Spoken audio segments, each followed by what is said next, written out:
Good morning, Papa. Good morning, pastors. Good morning, church. What God cannot do, what God cannot do, we dey pray, oh. We dey pray, oh. Thank you very much. My testimony is one of love, one of togetherness, one of peace, one of healing of broken hearts. It's a joy for my family. At about 130 weeks ago, I was on NSPP Day in the morning, and Papa was preaching, and he was praying rather, and he was declaring and prophesying into people's life. And I picked up something Papa said that day. He said that lost people will be found. I didn't lose anybody. So I was like, you know what? I'll just answer. One thing about me, if you pray, even if you pray, say, oh, get pregnant, I will answer. If you say get rich, I will answer. If you say fly, but I will just, I just love to pray. So I took the prayer and I ran with it. And around that same time, I had this amazing man in my life. He's my father. My father is an amazing human being. He's a sweet man. He has lost so much in his life. He has lost his first wife. He has lost his second wife. He has lost his brother, his mother, his father. He was a broken man. And I didn't know how God was going to use streams of joy to affect my father, to bless my father, to give him the peace that he needed, at least, in the remaining years of his life.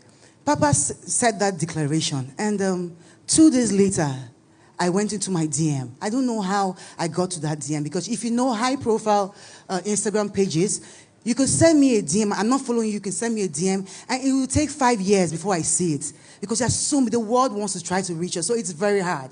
So miraculously, I saw that email, and it says, "I think I am your sister." I'm like, my memory, my head, I just went back to when I was a child. My father told me a very beautiful and sad story. And I asked her, I said, "What's your name?" She told me her name. I asked her some questions. I said, "Give me, tell me a little bit about you." And she told me, and I asked her, I said, "Your name Chinyere?" She said, "Yes." Now, 47 years ago, before my father came back to Nigeria, he had a daughter. And he left that lady when she was 5 to 7 months. And he never went back. She never knew who her father was, and he never knew what his daughter ever looked like, but had a knowledge that he had a daughter.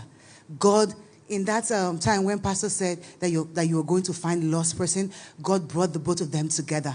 And I introduced the both of them together over a phone call, and they have been speaking over since then. Now, I said something. I said my testimony happened 133 weeks ago. I waited so long for perfection of this miracle. I wanted God to heal my father. I wanted him to heal his broken heart, because he had lost so much in life. And I also wanted God to heal my sister, because she had grown up knowing that she had a father who hated her. Ladies and gentlemen, give a round of applause for my father and his daughter. They are in church today. They are in church today. They are in church today. I can't thank you enough, God. I can't thank you enough. You have done too much for us. You have done so much. God has been faithful. He has been faithful. The peace, it would take years for this to happen. I told my father, if I was the one, I would not forgive you this easily. But when God gives a miracle, when God says something, it doesn't matter how strong-headed you are. It doesn't matter how far you are. It doesn't matter how broken you are. God will repair you. He will bring you to a point of conclusion. And that is what he has done for us today. Streams of joy, just lift up and raise a shout to God.